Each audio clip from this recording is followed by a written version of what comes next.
So, update ko nga pala kayo sa Navara ko, yung upgrade ko siya, pinalitan ko lahat. So, BE lang siya, ginawa ko siyang Pro 4X.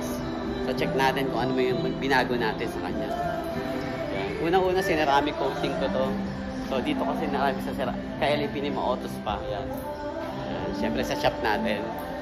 Yan. So, pinuhugas ko lang siya. So, ang una kong pinalagay dito is itong mga side. Yan, ito. Kasi wala siyang ganito nung binili ko. Yan. Yan. Tapos, lahat yan. Garnish. Tapos nilagyan ko. Ito, pinamat ko. Yan. Pinapalitan ko yan. Yan, pinalagay ko yan. Yan. Tapos, nilagyan ko ng sa roof yung ilaw. Yan. Tapos, nilagyan ko nito. Yan. Wala rin kasi nito eh. Yan. Tapos, bumili ko ng, yung hood. Kaya lang, ang problema sa hood, pag humahato kayo ng sobrang bilis, kasi punta ko sa Zambales 117 takbo ko. Huwag na kayo maglagay, nilipad. So, pangit yung pagkakadikit sa akin siguro, or sobrang bilis ko or what. Nilipad siya. Talagang lumipad ng todo-todo yung ko. Yung yung hood. Ganda yung forma nun eh.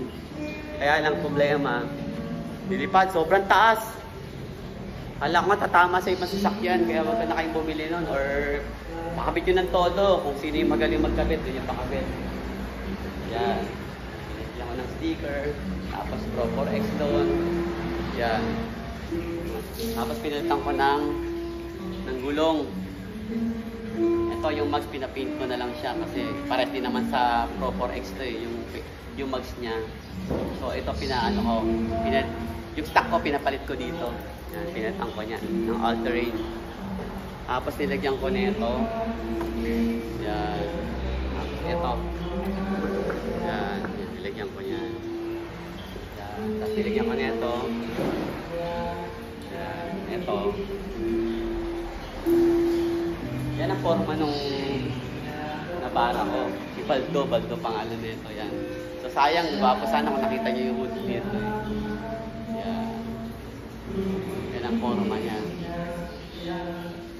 Next time, papataasan ko na lang yan. Papataasan ko, papalit ko. Yan. Pagsawa ko muna itong ganito style. Medyo madumi pa yung low tip na papalit. So yung niya, proper X naka leather seat. Pinilagyan ko na rin ng leather seat dito. Yan. Yan ang forma niya.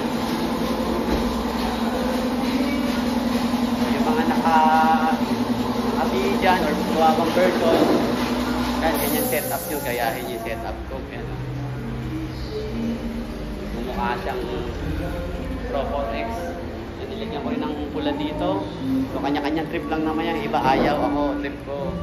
May ganyan. Yan, para tiyatro sa maano ko. Yan. Yan. Yan ang forma ng tapos naka-ceramic coating na rin pala to. Yan.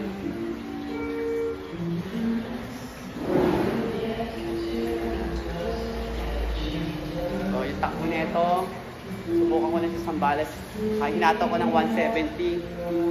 Wala, kayang-kaya pag bumatak. Pero ako na nag-adjust kasi kasama ang pamilya ko. So medyo magbabagal-bagal na rin ako. Tapos sa aircon, napakalamig ng aircon nito. Okay, maganda. Wala kang masasabi. The best. Yan. So yung ilaw nito eh. Yan. Yan. Bala ko sana lagyan dito ng bakal eh, pero tsaka na lang siguro. Yan ang forma ng Navara natin. Pogi, di ba?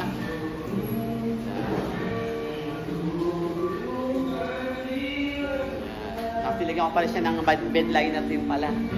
Yan, para hindi pumasok yung mga tubig sa loob. Pag meron kang pupuntahan malayo, at least safe yung yung gamit mo sa loob.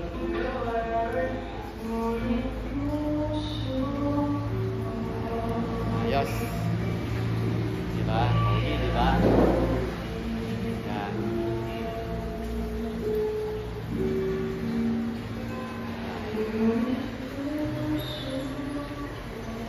Yan pa siya pasyal nga pala kayo sa car wash ko, kay LB Lima Auto Spa. Gusto yung magpa-ceramic coating, meron din tayo lahat ng service, pampaganda, pampapogi ng sasakyan nyo.